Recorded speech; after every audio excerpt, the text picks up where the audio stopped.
Hey, what's up everyone? Welcome back to the channel. So F099 just dropped the big 1.70 update, and there is a ridiculous amount packed into this thing.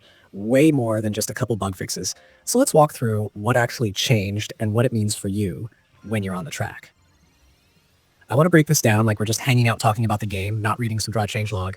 So imagine you've just booted up your Switch and you're wondering, okay, why does this update actually matter? First off, the big seasonal thing, the Frozen Tour.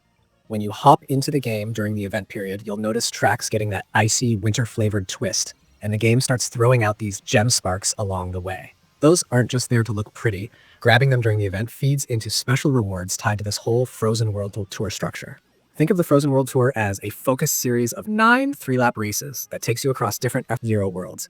And instead of just caring about one single race result, the game cares about how you perform over the whole run. You build up points, and at the end, there's a ranking just for that tour. On top of that, Frozen World Tour gets its own spot alongside the weekly leaderboard and resets every Sunday. So each week is a fresh chance to post a better score rather than feeling stuck with one bad run for a whole season. And if you manage to place 999th or better during the weekly ranking, you get a special badge as proof. If you already picked that badge up in a previous year, you won't get a second copy. But for everyone else, this is your shot at locking it in. The event itself spans from mid-December to mid-January, so it's got that holiday season grind energy built in. Now, the update didn't just stop at seasonal content. It carved out a new space for high-level players with the Elite leaderboard. This is reserved for people who hit S20 and above. So if you've been pushing your SR and feeling like the normal weekly board is a bit chaotic, this is where the game starts saying, okay, you're serious? Let's see what you can do against others at that level.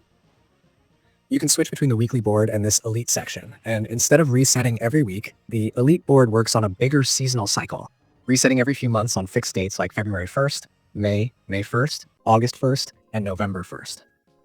After each reset, you do need to run at least one race to reappear on the Elite board, so it doesn't just carry your name forever if you're inactive. It makes being visible there feel more alive and competitive.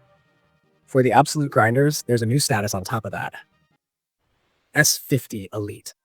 When you get all the way to S50, the game really makes a big deal out of it. You get this Falcon-style emblem that shows up in races, and suddenly you're part of a much smaller pool of players who are tracked separately. There's a global S50 Elite ranking that you can see on the Elite leaderboard, and it's also shown on your pilot card, so people can instantly tell they're up against someone who lives on the track. The key detail here is that your Elite points are only affected when you race against other S50 Elite rivals. If you're in a lobby where there aren't any of those top ranks, your Elite points stay untouched. So the matches that truly shape that world ranking are the ones where you're facing equally dedicated opponents. When an Elite season resets, S50 Elite and S49 players are dropped back to a baseline S49-like rating, and Elite points go back to 0. If you manage to rise up again and reacquire S50 Elite in a new season, the game hands you 1,000 Elite points to get you back into that top-tier ladder. The update also completely reworked how lucky ranks and lucky tokens feel. There's now this rhythm where you get 1 lucky token per day just for playing, and you can stockpile up to 6. On top of that, you can snag extra tokens through leveling or by certain matching conditions, and each token is essentially a ticket into lucky ranks. That mode is now even more valuable because the mystery rank slot can hold a bounty chip, letting you potentially walk away with 2 bounty chips from a single lucky ranks pull.